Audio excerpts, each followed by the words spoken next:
This is going to be part 2 of my personal collection.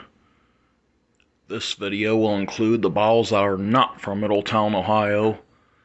So it'll be mostly surrounding towns from Middletown and some other various bottles I just think are cool and decide I would like to keep. First up is this Detrick Distilling from Dayton, Ohio. It's a gallon and it has the original handle, I believe.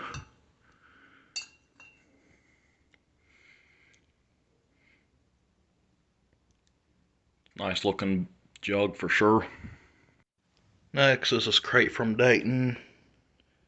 You can barely see it.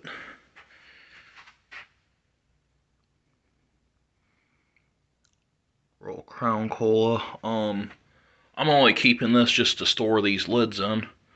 So I decided to keep some various lids and inserts. Well, this one's not old. It's just to stick on a Crown Top bottle.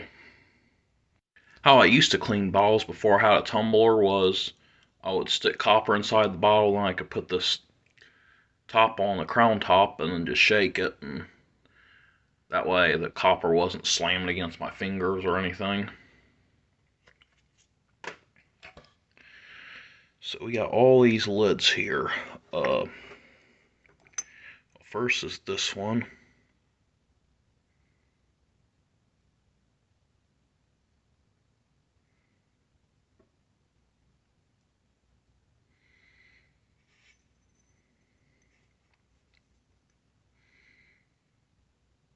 Cardella Manufacturing Company, Cleveland, Ohio. Kind of an odd looking one, but it's all there. Then we got some inserts here. These are some midget inserts. One of them came from a dump in northern Kentucky, and the other one came from Ironton. So because I remember where they came from, I obviously don't find midget inserts often. Then we got Hero Cross insert. A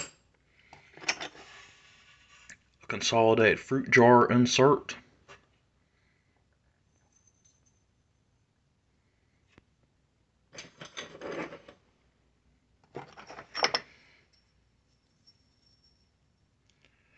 I can't remember if that was a Marion or a Woodbury, because it could be either a M or a W. But I thought Woodbury's had an odd closure, so I think it's a Marion jar insert.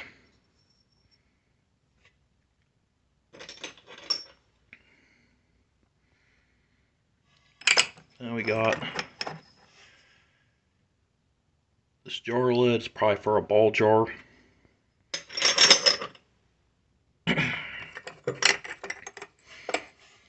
Then we got this one here. It's old, has a bubble in the glass. And I'm not sure what it went to, and this one's very similar. So if you know what jars these go to, comment below. They're pretty small for a bale top jar.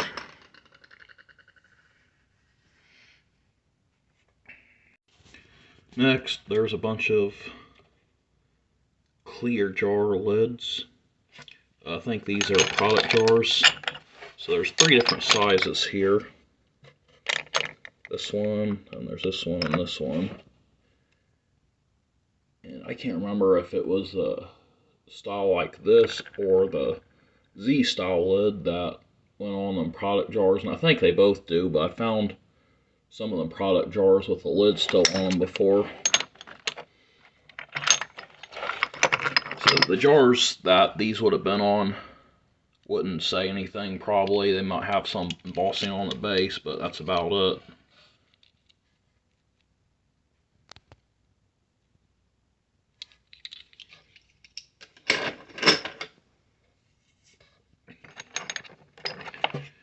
Alright, next is the Z style lids. So we're just talking about them.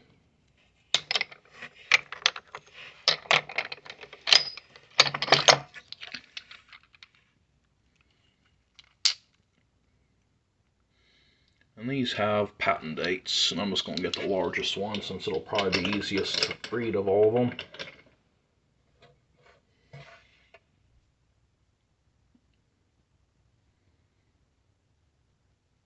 It must be this way. January 11th, 1898.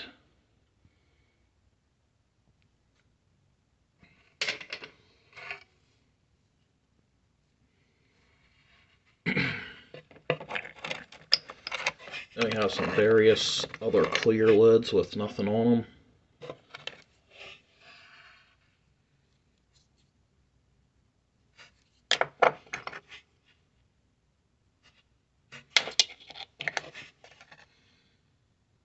This one does have two little nipples right there, so that one's a little bit different, I guess. There's this one. It's slightly different than the other plain small one.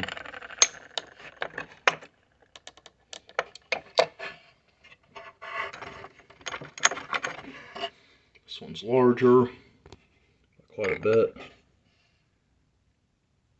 It does have something on it actually, just now notice. W and 99 or 66 and M, however you look at it, I guess. There's this one. With that valve mark, it looks like it would have came off a machine-made jar, early machine-made.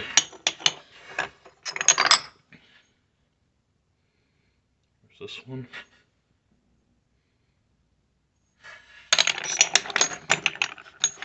And those two are different looking. This one's aqua. Doesn't say anything. This one was a medium-sized clear lid with nothing on it. I'm really curious about what they go to exactly. Then we have this one. This one has a patent date. September 20th, 1898. So around the same age as them Z-lids. With a patent date, I would think it wouldn't be too hard to find a ID, like which jar it would go to. Then there's this one here. Just has what looks like a 2 emboss there. Looks to be from around the same time period as the others that we've been looking at.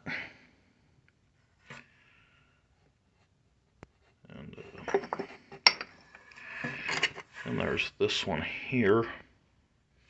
This one has some writing. Lion jar, patented April 10th, 1900. See a lot of turn of the century lids here. Lion jar. Okay, so that one's the same as the other one. It's just an aqua instead of clear.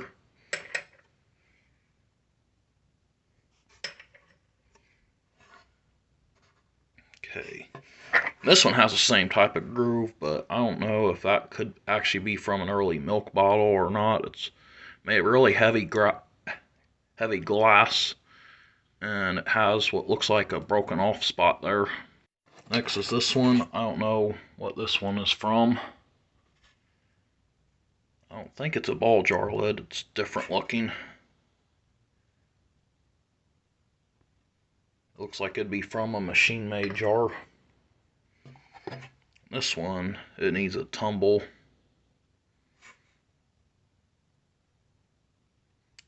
Looks like it'd be from an older jar. I'm not sure how old. Maybe 1890s. Then there's this one. It has a hole in it. Pat February 2nd, 1886. Maybe some jar collector knows on that.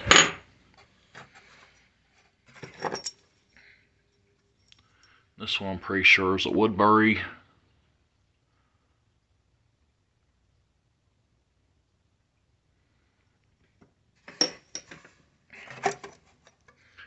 And this one's a Woodbury.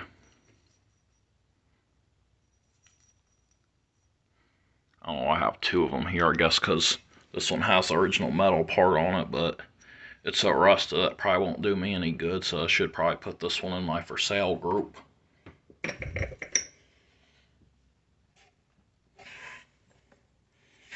Then we have a Lightning here.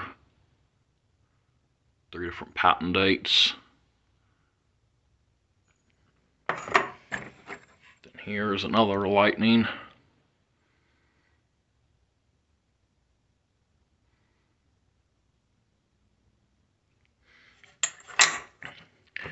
And this one I thought was a Lightning, but it's actually a little bit different. Made by Hazel Atlas Glass Company. So that one's a little bit better, and it's definitely hard to get because that's the only one I've found. Well, since you were looking at Lightnings earlier, we'll look at some more. There's the amber one.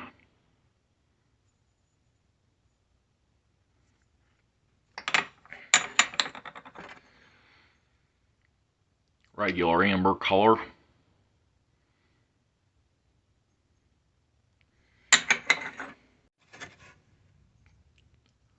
Honey amber color. That's almost yellow.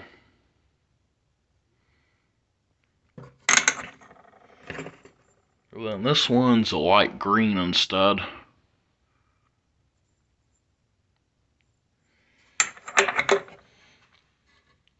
I need to get a lot of these tumbled. So, move some of these around here. Go through the rest. Okay, I don't know if this is even a fruit jar. Candy Bros St. Louis.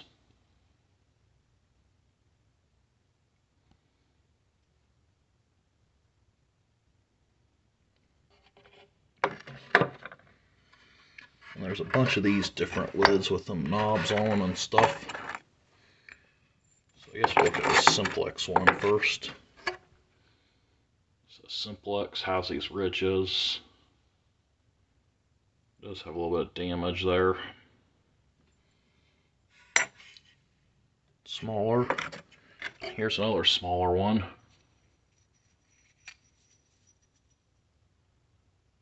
Slightly, okay, warm cap slightly to seal or unseal. Patented October 24th, 1905. I'm not sure what kind of jar that goes to.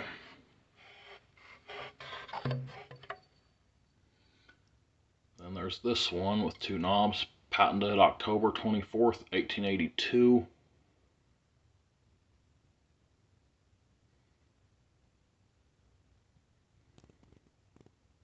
It's a larger one. Here is the last of the lids with those 2 nipples or whatever you want to call them. It's patented December 17th, 1878. It has a little groove right there.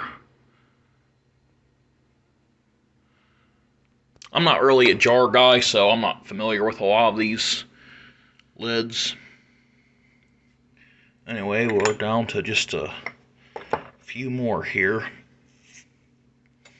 So I had a consolidated fruit jar insert, and here's a different type of insert.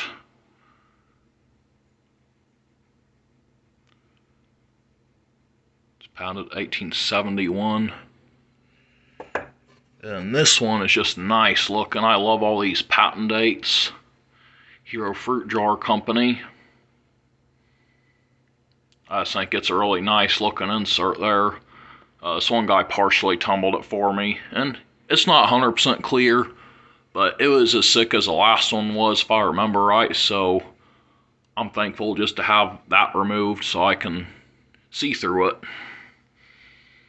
One of my favorite inserts from an early jar. Then I have this, it's amber. Nothing on it, kind of reminds me of them clear ones, except it's amber. But it's the only one I've seen, so I like it. Then there's this one here, patented June 28th, 1892. And I actually know what jar this goes to, but for some reason, my mind isn't working today and I cannot think of the name.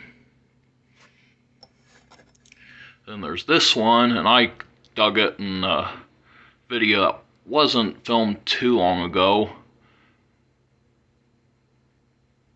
Gilbert's Improved Jar Cap, Jamestown, New York.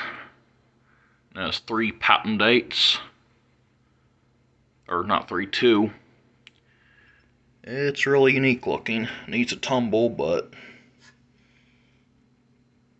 I like it. In a way, I kind of like the way it looks the way it is. I might leave it, I don't know. And the last one is this one here. I like that it has a bunch of circular embossing in the center. Patented December 29th, 1896, Columbia. So that wraps up the jar lids and inserts. And the reason I keep them is because I might find the jar to what these go to and I can add it on top of the jar. And to be honest, a lot of these inserts, like even something like this that's really cool looking, I'm pretty sure I've looked almost all these up, but maybe a couple of them. And a lot of them, they weren't going for hardly anything anyway, so why would I sell them when they're worth next to nothing? I mean, there's some of them here that I'm sure I could get something decent out of them, but yeah, for the most part, these aren't something that's going to bring much more than a few dollars each. Well, most of the clear ones anyway. Lightnings I can get 10 to 24 if they're the ambers, and I'm sure this one's probably a good one.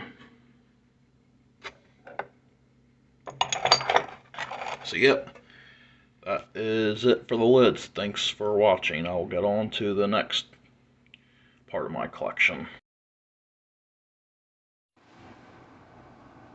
Okay, next we got some Hamilton, Ohio sodas.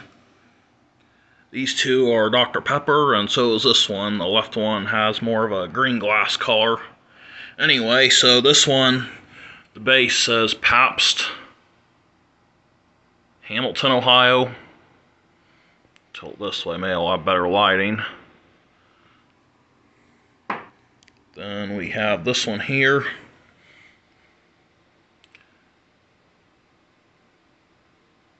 It doesn't say Pabst on it. And finally, the last one here that's green. This one just says Dr. Pepper. It doesn't have Good for Life on it like the other two do. Next, we have a set of Pabst bottles from Hamilton. This one's the least old. It has Pabst on the shoulder, and then a P&J, I think. Pabst & Sons, Hamilton, Ohio.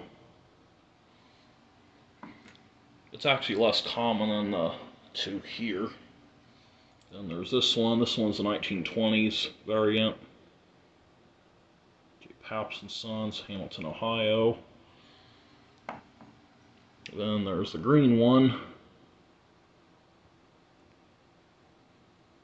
Pabst & Sons, Hamilton. And they actually make hutches of these and ACL sodas of these. I've seen them for sale before, but I was more serious about Middletown stuff. Well, I still am, so I haven't bought them, but I've seen them around. Here's some high-grade bottles from Hamilton. The clear one is seen quite often. It has an orange peel texture to it. It's embossed around the heel. I found probably 100 of these in an old hydraulic canal dump. But as for this green one here, it's the only one I've found. It is much harder to get, and I'd say it's probably a rare bottle.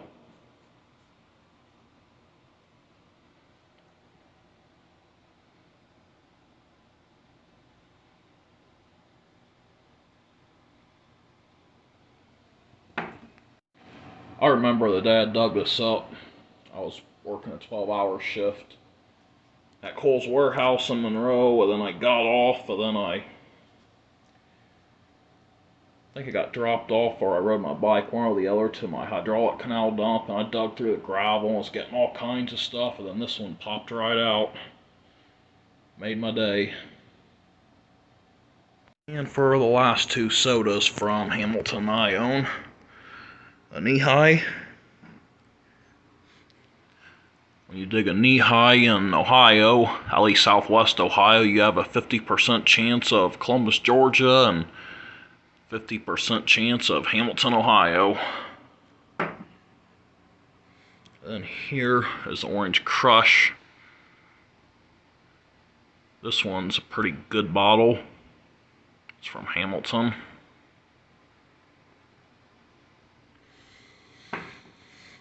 I threw a damaged one of these on eBay and it sold instantly. Probably would have went for something great if I hadn't accepted the offer to end the auction. Next city is Miamisburg. It's a small town in Montgomery County. I figured I'd collect some pop bottles from there. This one's the most common of the bunch, Star Bottling Company from Miamisburg, Ohio. And then there's this one here. It's the older variant.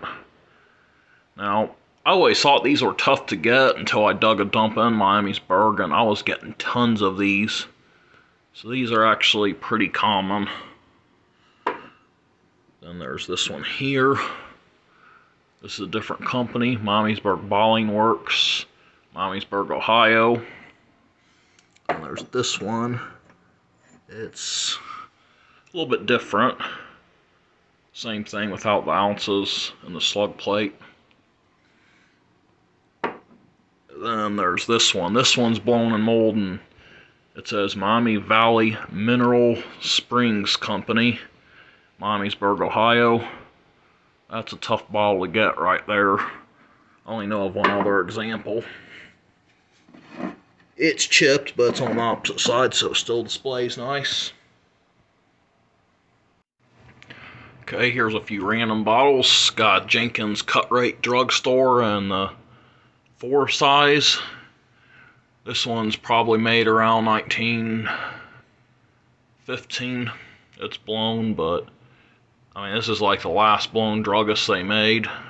Then I got a couple Richmond, Indiana sodas I barely decided to keep. I don't know if I'll be keeping them or selling them, but for now they're in my collection just because. Will H. Mink, that's a really scarce one. Richmond, Indiana. And then B&B Bottling Works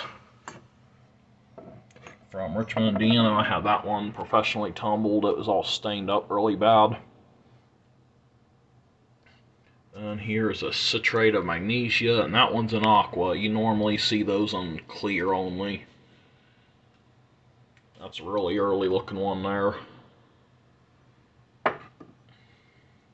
I might end up selling that one too eventually. I don't know. Then we got a teal druggist. It's a nice one. Has something in it though, but it's made by PD and Company. So I think it stands for Parker Davis from Detroit. Then got a little green cylinder here. It's blown in mold. Great display bottle. And this one I dug in a video. Eureka, patented December 27th, 1864.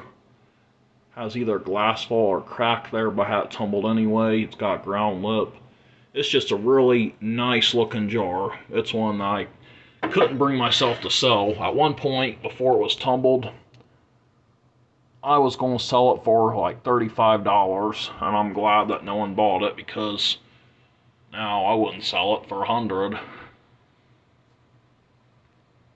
And last is an old battery jar with a battery in it, or a battery holder in it. I'm going to take this out because it's really heavy and I don't want to damage the jar by carrying it around. Yeah, it would have held a battery.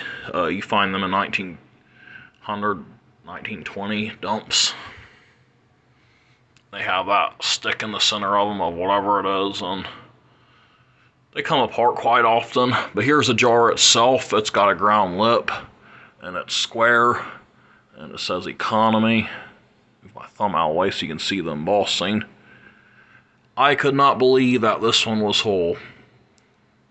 I mean, this was one of my favorite jars to dig. I think that's the only square ground lip jar I've dug, besides maybe some really tiny jar thing. It's not even a, I guess it's a jar, just a tiny one. Next up is some large meds, poisons. So I got a couple dead stock poison bottles.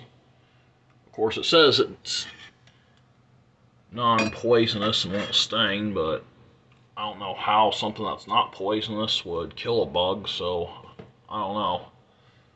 I find that hard to believe. So either that or this doesn't work. So anyway, the left one's aqua. I know you can't tell with the way the line is, but it's aqua. Then this one's clear.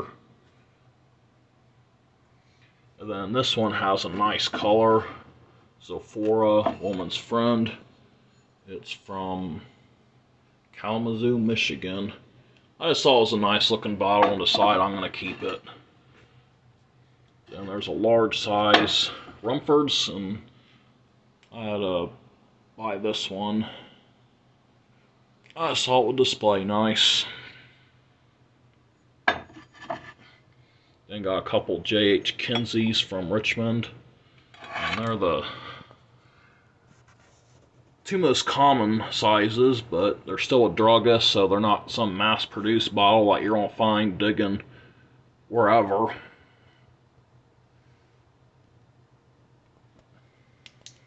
Next up is a very popular medicine bottle that almost everyone who collects bottles of any kind has one of. Warner's Safe Kidney and Liver Cure bottles. So I had this one professionally tumbled, and it looks great.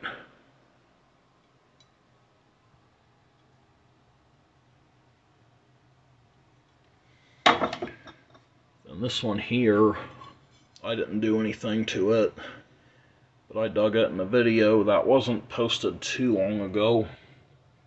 Well, by the time this is made public, it will be posted quite a while ago, but it's on video.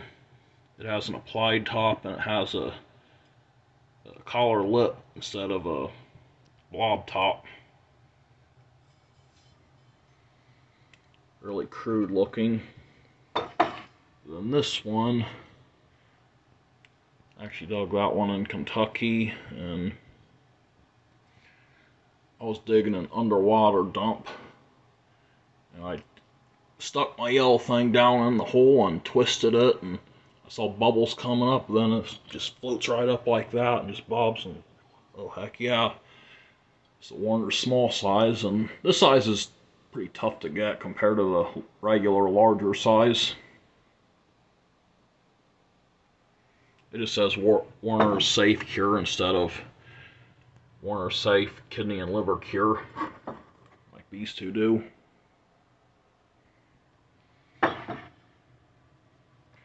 Next is this one here. Zeringhurst Farms from Germantown, Ohio. It's actually a fairly common milk bottle, but since it's from Germantown, which is a small town, someone would definitely be interested in it, so I kind of held on to it for trade material. If I got offered enough money, I would sell it for sure. People do like them Zeringhurst bottles. So here's the few local bottles I have left. Bennett Company from Nelsonville, Ohio. And here's the slug-plated Bennett. Those are both machine-made crown tops. Bennett also had a dairy farm in Athens and Nelsonville. I went ahead and just sold all my Bennett milk bottles just because Middletown has so many milks, I didn't feel the need to hang on to them. And plus, Bennett milk bottles are pretty common. The sodas are less common than the milks. You just don't see the sodas near as much. Then there's these two, and these two are really tough to get. Here's a clear one, Nelsonville Bottling Works, Nelsonville, Ohio. This one's made by C & Company. And this one's the hardest to get because it's ice blue.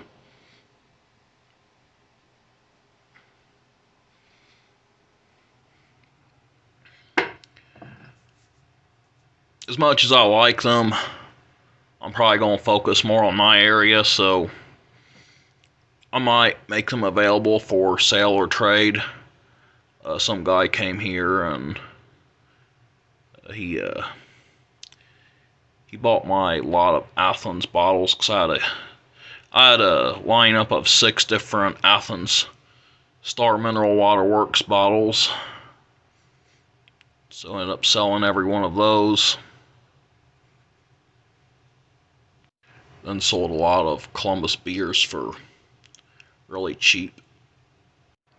The only thing I have other than these is a Nelsonville hutch that I'm keeping just because I'm going to keep all the different hutches I can from the southern half of Ohio.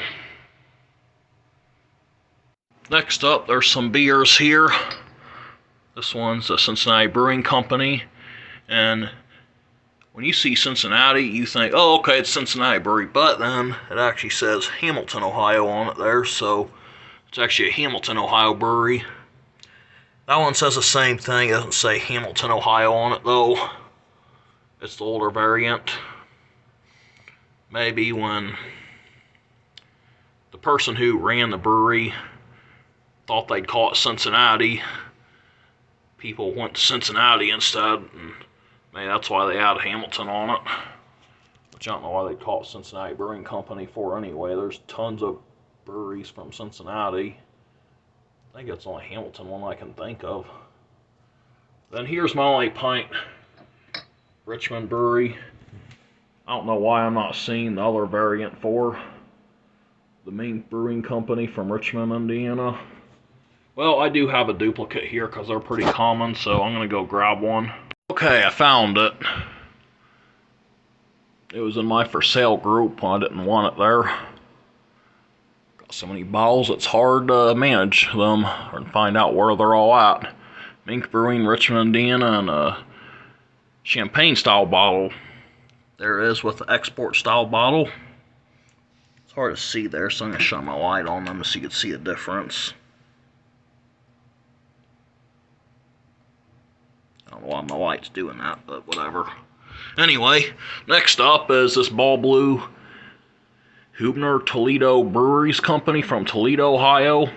Great color. It's the color of a blue ball jar. It's darker than aqua.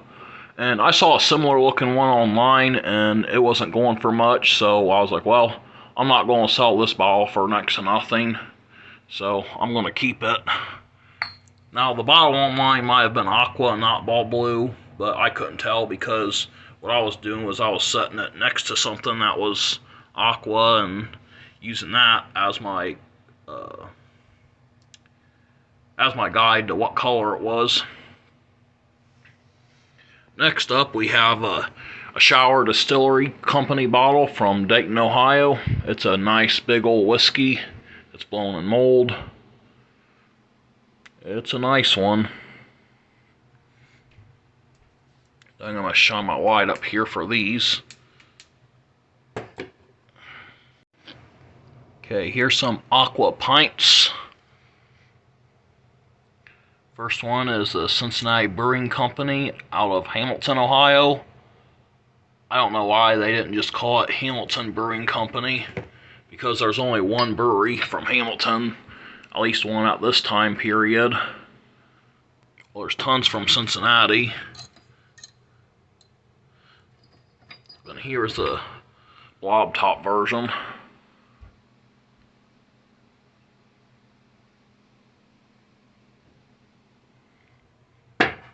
I put this cap on just to preserve the smell of what was in it, because it smells like lime soda. I mean, I know you can't smell it from here, but it's like they reused the bottle and put lime soda in it. And I just grabbed that cap and threw it on top of it. Some original cap to something that was made of lemon lime soda, but yeah, since I don't have the original bottle, I'll throw it on this beer because it smells so good. That's a good thing, because normally when I smell a bottle that's just come out of the ground, it usually stinks real bad. That's probably one of the only ones I can think of that actually smells good. Anyway, next up we have some False Snyder bottles. These are all different. This one's ice blue, and it's made by the Massillon Bottling and Glass Company. This one has no manufacturing mark, just has a number 1 on the base there. I think that's a 1 anyway. Then there's this one, and I had it professionally tumbled. It's made by the Striller Bottling and Glass Company. And finally, there's this one. It's a slug-plated one. Well, not slug-plate, it's embossing is in the center, so it's not a shoulder embossed one. Much harder to get than the shoulder embossed variants, and it's made by the EHE Company. And that company was located in Newark, Ohio. Here's some more pint beer bottles. These 2 here are Cincinnati, and the 5 on the right are Dayton. So we'll start out with the Cincinnati. Lion Brewery from Cincinnati, Ohio. Dug that one in Indiana. One of the first blob tops I dug while I was down there. Gurkey Brewing Company. At the time I was just collecting whatever, so I bought this one from another digger who dug it out of a dump in Kentucky. Gurkey bottles are some of the nicest looking beer bottles there are. Packed full of embossing. Then I got this one through trade from a guy who was digging a Dayton dump. Or maybe I bought it. It's one, I either traded or bought it, one or the other. This one is a really early looking crown top. Adam Shantz Brewery from Dayton, Ohio. I mean, it just has a really squatty look to it. One of the squattiest looking crowns I've ever seen. Dayton Brewing Company with bottle was never sold embossed on it. That's a really nice one.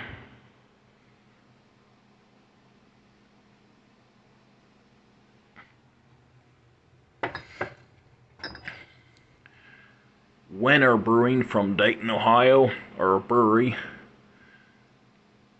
That's another squatty crown. Tough crown top to get.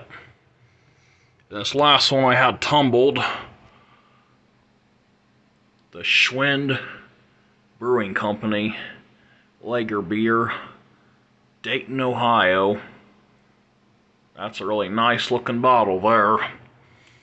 Now, this one does have a haze in it. Like it never got completely polished or something. It's hard to tell by looking at it through here because this view isn't the best view because the lighting isn't natural.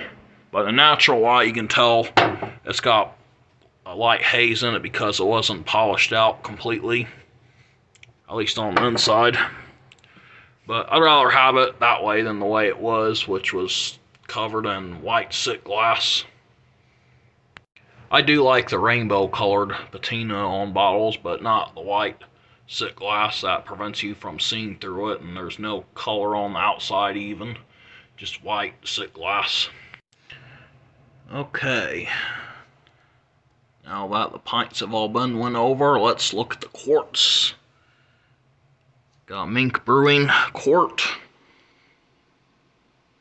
from Richmond, Indiana, and this is a really heavy bottle. Has a bottle not to be sold on the back of it, and It's made by SB&G Company.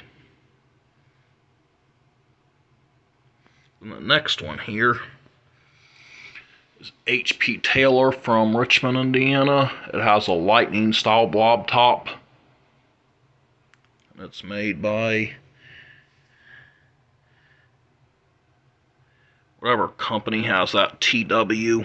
I can't remember the name of it.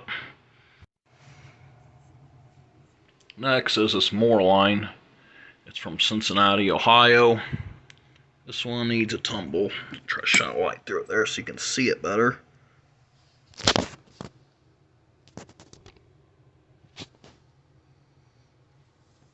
It's a less common variant though. The normal ones have embossing all over this area here. Not in the slug plate, but lots of embossing. This one's harder to get. Then we got a Quart False Snyder, shoulder embossed, made by the Massilian Bowling and Glass Company. And then there's a Quart circular embossed False Snyder from Cincinnati, Ohio, made by Edward H. Everett Company. That one needs a tumble. Next are the Dayton Quartz. Old Brewery Company from Dayton, Ohio. It's a tooled crown top.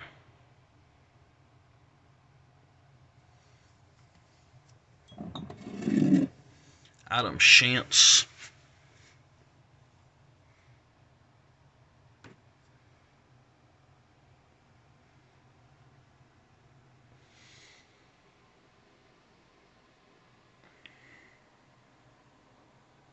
This light seems to work better. Tooled crown top.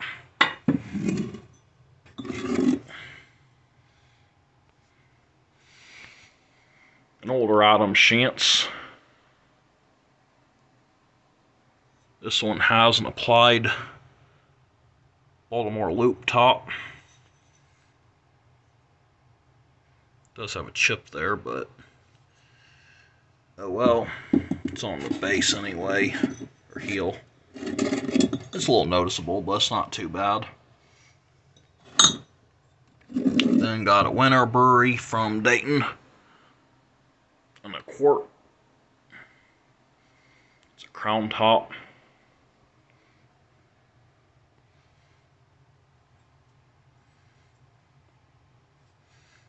Tough one to get.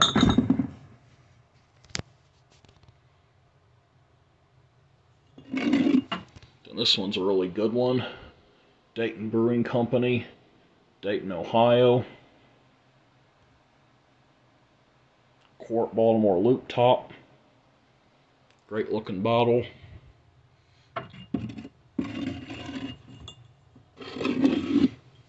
This is the only Aqua Dayton blob I own, or Baltimore loop top I should say. The Shantz and Schwinn Brewing Company, Dayton, Ohio.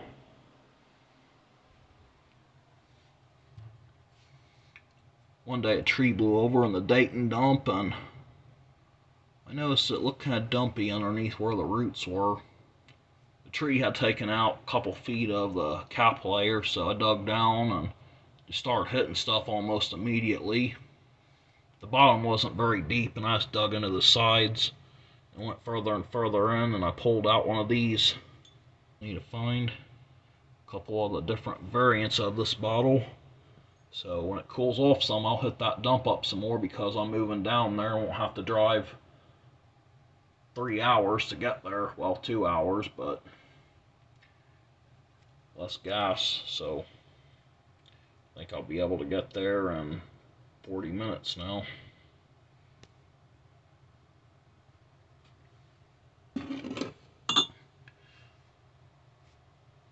Next are the sodas. There's a Quart Decker here, and this is a really tough one to get. Only 3 examples known as of now. The hutches of this bottle are paneled. And I think there's two different 7 or 8 ounce crown top variants. I am curious though if they ever made a blob top of one of these quarts. And then next is a Gusset Cigarettes quart from Dayton, Ohio. Really nice quart soda.